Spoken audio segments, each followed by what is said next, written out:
It's time for the Newsmaker Show on News Talk AM 1480 WLEA. Here's Kevin Toren. We caught up with Mayor Hogan when he was stranded in the Atlanta airport. He's been in the Southland trying to get back to Hornell. And, of course, as you know, the storm has shut down airports along the East Coast. So we wanted, and I'll say this again later, I'm sure, we wanted to record this Tuesday night for airing on Wednesday morning because we had no assurance he'd be back here by Wednesday morning. And we appreciate Mayor Hogan talking with us. Shawn, let's get the things we want to get to are St. James, the most important, and Friendly's, not as important, but still important. We are hearing at the radio station that you have another, or somebody has another person interested in leasing that area. Can you tell me about that? Well, it's a very prime real estate location, Kevin, because of the number of traffic count, the number of cars that go by there each day. So I don't know about the rumors, but I think it's easy to determine that it's going to be a hot real estate site for somebody. So I don't anticipate that location being vacant long. Okay, let's get to St. James.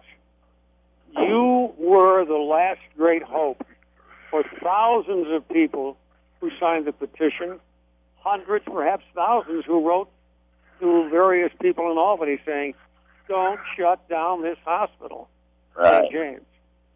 You were in Albany last week. What can you tell us? Well, I really can't tell you a lot, Kevin. I can tell you what's taken place over the last several days is just the natural progression of this process. See, as of May 1st, Trinity Health doesn't want anything to do with St. James Mercy Hospital. So under federal law, the St. James has to issue a warn notice to its employees because they're going to be eliminating more than 100 jobs. And the federal law states that anything over 50, you have to warn the community and the other elected officials that you're going to be downsizing. That's for the purpose of planning and notifying the community that they're going to take a hit. As far as the New Vision Task Force goes, I don't think the administration of St. James has deviated from that since they entered into the partnership with University of Rochester. They're not going to have inpatient beds. They never wanted to have inpatient beds because they say it's not sustainable. I obviously have a different opinion, and I feel that a community our size and the region that's being served by this hospital should have at least 20 to 25 inpatient beds, and they should have maternity. They say that healthcare isn't being,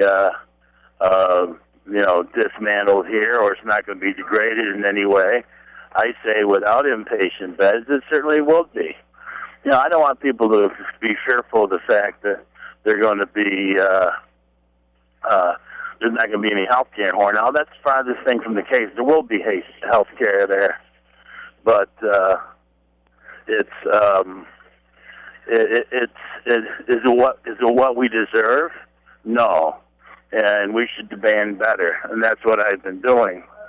I'm not going to, accept this until it's a fait accompli.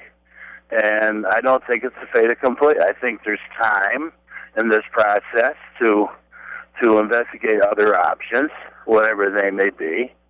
And, I fully intend to do that. I'm not going to give up the fight. And we're going to continue to do what needs to. I'm going to continue to do lobby and do what I have to do for this community. And I would be a pretty horrible mayor if I didn't. Okay, let me tell you this, Mayor. Let me tell you what this sounds like to me. And if I'm wrong, please correct me. This sounds like a guy going into the 14th or 15th round, knowing he's lost the fight, but he still wants to go after it. I don't think that's true. I think that's an inaccurate portrayal. I don't think I hope so. I don't think that's the case. I think that this will come down to a split decision. But we'll see. And like I say, I want to commend the administration at St. James for working under difficult circumstances and their efforts to protect all the services they protected. But I think, like I said all along, a lot of this has been a contrived crisis because our parent organization didn't want to run this hospital and they didn't want to manage it, and it wasn't managed properly. Jen Sullivan managed terribly. Right, absolutely. And Jen Sullivan has done a great job under difficult circumstances. And so I don't want to be critical of her or the current management team, but I think that there may be other options we can explore.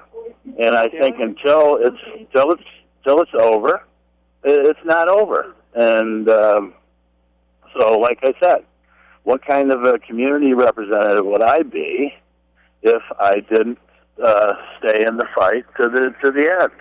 And I don't think it's over at this point.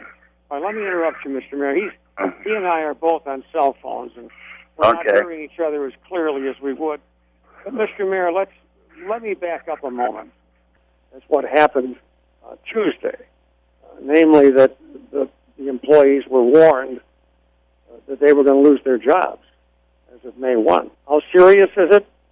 Very serious. It's part of federal law. It's called WARN. And if they're going to be displacing more than 50 people, they have to do that by law within 90 days of it happening. So they're just following that as a series of events. We caught up with Mayor Hogan when he was stranded in the Atlanta airport. Back in just a moment. Stay tuned.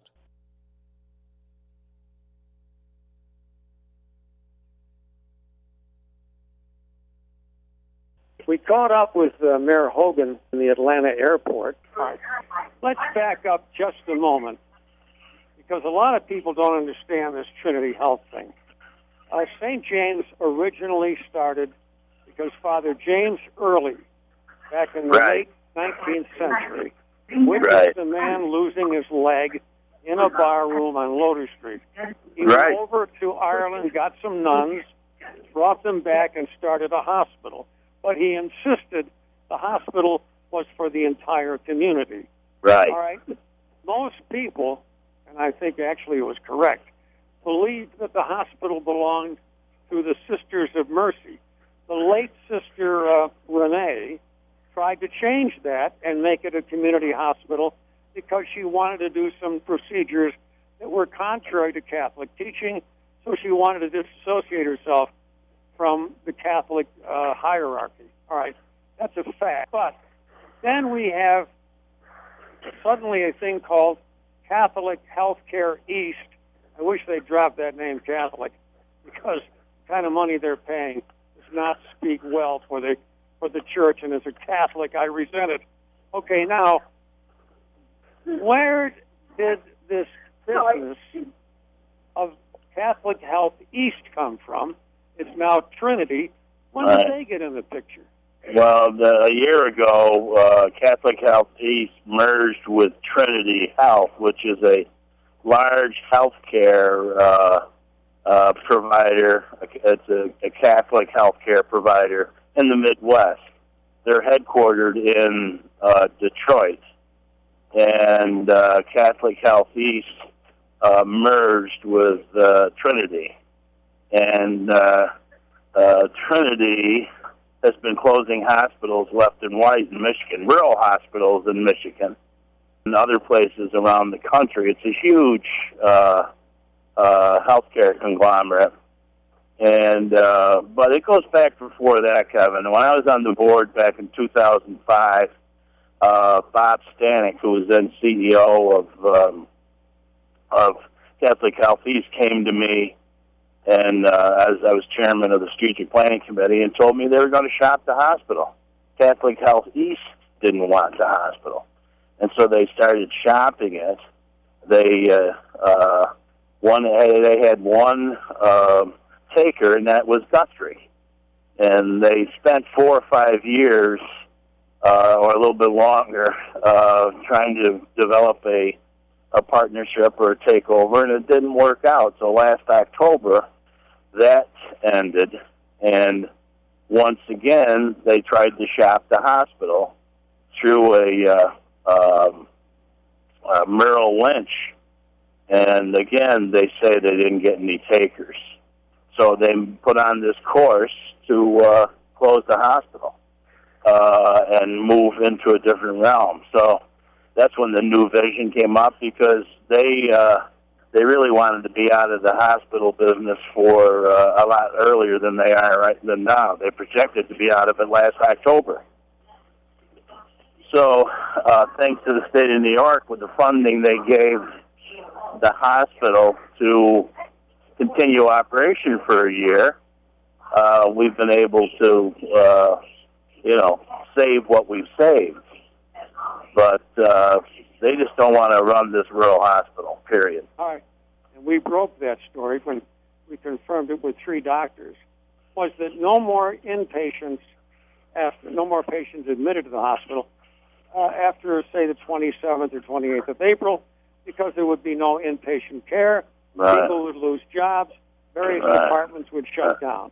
But there's a lot going on here, but a lot of it's just stuff that they're relegated to by timeline and by law. Did you hear anything in Albany that would give you reason to hope? I think that they're willing to listen to anything that's proposed to them, but it has to be with a viable partner, and so we'll see. And isn't there also a possibility? And I'm not trying to be Pollyannish.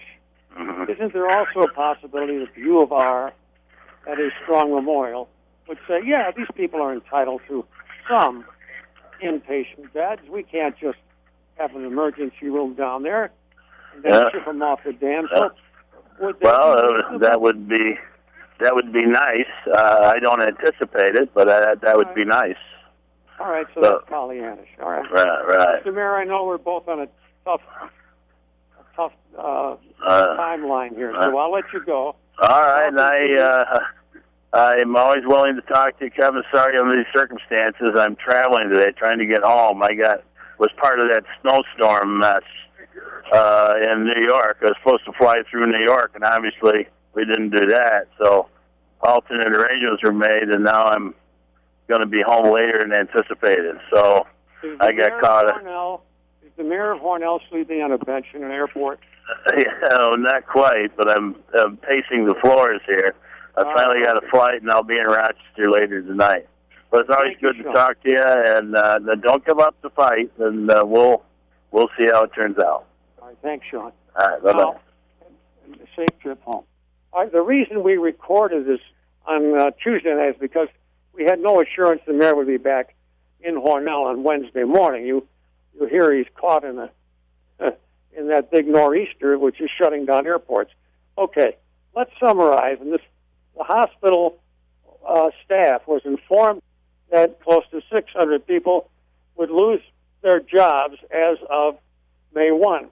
This obviously comes from Trinity, but they were also told, these employees, that 2/3 of those employees would be called back to work in a combination of medical facilities. You can decide what that means. People working at the hospital, at least now, will have a better idea. St. James started in the, I believe, about 1880s because of a dedicated priest, which these other Trinity Health Catholics were as dedicated. The head of Trinity Health is not exactly Mother Teresa. All right, now, we have a situation where the battle isn't over, but we're in a battle. What do we do next? Well, frankly, I think we have to hope and pray.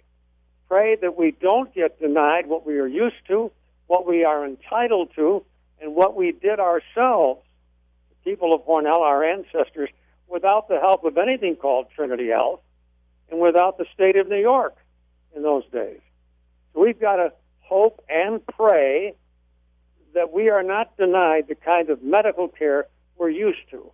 Now, what the U of R has agreed to do is not, I want to stress this, not the kind of health care we are used to. It's certainly better than nothing, but I'll leave it to you how much better. We're going to stay on top of this story. We've been breaking the story here on WLEA, and we're staying with it because of all of the local issues that we have in this community. And based on my years of experience as a reporter for the Tribune and as a radio man, this is the most serious as it affects the local community. I would compare it with the state arbitrarily shutting down Bethesda Hospital on what amounted to a lot of false charges. But the state was able to do it. Here is what we think is going to happen. As of May 1, Trinity is pulling out. And a very confusing term has appeared in the statement from the hospital administration.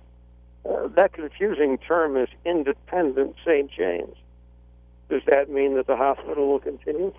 As best we can determine, the answer is no. There will be no St. James as we understand it as of May 1st.